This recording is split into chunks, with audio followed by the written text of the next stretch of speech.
L నీనో అనే యొక్క పదము ప్రపంచవ్యాప్తంగా అనేక దేశాలకు భయపెడుతుంది, అనేక ప్రాంతాలను భయపెట్టిస్తుంది, వణికిస్తుంది అని చెప్పుకోవచ్చు. ఎందుకంటే ఎల్నినో అనేది ఎప్పుడైతే ఎల్నినో ప్రభావం పడిందో అప్పుడు వర్షాపాతం అనేది తగ్గుతుంది. సో ఆటోమేటిక్గా అభివృద్ధి అనేది మందగిస్తుంది.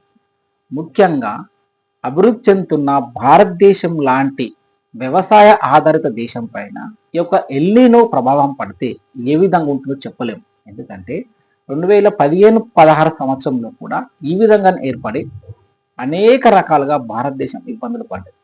అయితే ముఖ్యంగా భారతదేశానికి నైరుతి ఋతుపవనాలు ఒక వరం లాంటిది రైతన్నలు. ఎందుకంటే ఈ యొక్క నైరుతి ఋతుపవనాలు పండించే పంట గిట్టుబాటు ఎక్కువ ఉంటుంది, దిగుబడి ఎక్కువ ఉంటుంది, రేట్ ఎక్కువ ఉంటుంది, పండించే పంట స్టాండర్డ్గా ఉంటుంది, క్వాంటిటీగా ఉంటుంది. సో ఈ యొక్క నైరుతి ఋతుపవనాలు ఎప్పుడైతే పంట దిగుబడి తగ్గుతుందో ఆటోమేటిక్గా భారతదేశానికి ఫుడ్ క్రైసిస్ వస్తుంది. సో మరి ముఖ్యంగా నీటి కొరత కూడా వచ్చే అవకాశం ఉంది. అంటే ఆటోమేటిక్గా వర్షాలు పడడం తగ్గితే నీరు లభ్యత తక్కువైతుంది. తర్వాత ఏమవుతుంది? కరెంటు అంటే విద్యుత్ ఉత్పత్తి కూడా తగ్గుతుంది, అంటే విద్యుత్ కొరత కూడా పెరుగుతుంది. సో ఇది మన భారతదేశం సంబంధించిన ప్రాబ్లం ఎల్నినో వల్ల. ముఖ్యంగా ప్రపంచంలో కొన్ని దేశాల కొన్ని ప్రాంతాలకు కూడా విస్తరించే అవకాశం కూడా ఉంది. అయితే అసలు ఎల్నినో అంటే ఏం చెప్పాలి? ఎల్నినో అంటే పసిఫిక్ మహాసముద్రంలో ప్రవహించే గాలులు, వీచే గాలులు ఒక మాదిరిగా ఉంటాయి, అలలాగా. అంటే అలల్లాగానే ఒక గాలులు కూడా ఉపరితల ఆవర్తనం లాగా ఒక లాగా ఉంటాయి, అంటే వీచే గాలులకు.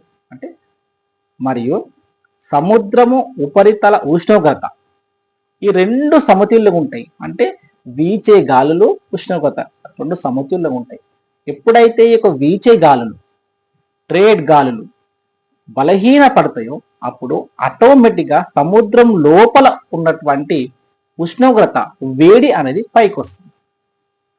పైకి వచ్చిన తర్వాత ఈ యొక్క ఉష్ణోగ్రత అక్కడే ఉండకుండా తూర్పు వైపు ప్రయాణిస్తుంది. ఎందుకు ప్రయాణిస్తుంది అంటే గాలులు ఎప్పుడైతే వీక్ అన్నాయో ఆ యొక్క ఉష్ణోగ్రత తూర్పు వైపు ప్రయాణిస్తుంది.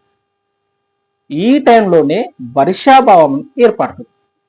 సో ఈ యొక్క వర్షాభావం ఏంది? దీన్నే ఎల్నినో అంటారు. అయితే ప్రస్తుతం ప్రపంచానికి భయపెడుతున్నటువంటి ఈ యొక్క ఎల్నినోను కొందరు నాసా సైంటిస్టులు, యూరోపియన్ యూనియన్ స్పేస్ ఏజెన్సీ వాళ్ళు కూడా ఏమంటారు అంటే గాడ్జిల్లా ఎల్నినో అంటారు. అయితే ఏది ఏమైనప్పుడు కూడా ఈ ఎల్నినో ప్రభావం వలన ప్రపంచవ్యాప్తంగా చాలా ఇబ్బందులు పడే అవకాశం ఉందని చెప్పుకోవచ్చు. అయితే ఈ యొక్క ఎల్నినో ప్రభావం పూర్తిగా తొలగిపోయి భారీ వర్షాలు పడి పంట దిగుబడి పెరిగి అన్ని రకాలుగా బాగుండాలని కోరుకుందాం.